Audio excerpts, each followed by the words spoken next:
The believer is placed into their grave and they hear the final footsteps of their family leaving. The punishment comes, and as the punishment comes from above, your prayer stands up and it puts its hand up and says, "You will not pass through me." So the prayer guards your head. And then the punishment comes to you from your right side. And the Prophet ﷺ said, your siyam, your fasting rises and stands guard and says, "You will not pass through me."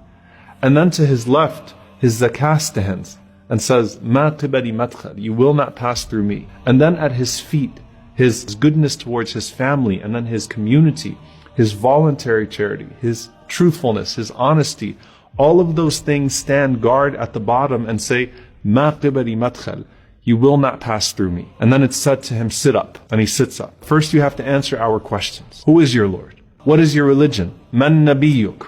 Who is your prophet? Now the only way you're going to be able to answer who your Lord is if you used to worship Him. And the only way you're going to be able to answer what your religion is if you actually used to practice it. And the only way you're going to be able to answer who your prophet is, sallallahu alaihi wasallam, is if you used to actually follow him.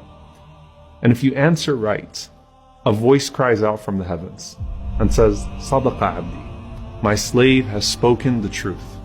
And Allah subhanahu wa ta'ala then calls out, supply him with the furnishings from Jannah, clothe him from the clothes of paradise, open for him a gate to paradise, so that some of its fragrance comes to him in his grave. And then his grave is expanded for him as far as his eye can see. And then at that point, you are laying in the clothes of Jannah, with a window to Jannah.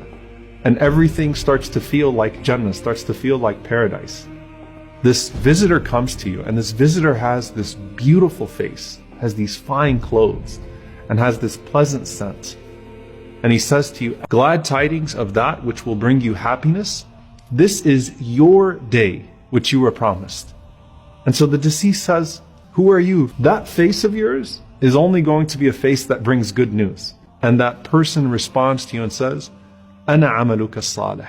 I am your good deeds. Now subhanAllah, imagine what your good deeds look like, all in one person. The beauty of that, bi'idhnillahi ta'ala, if you actually used to act upon that guidance from Allah.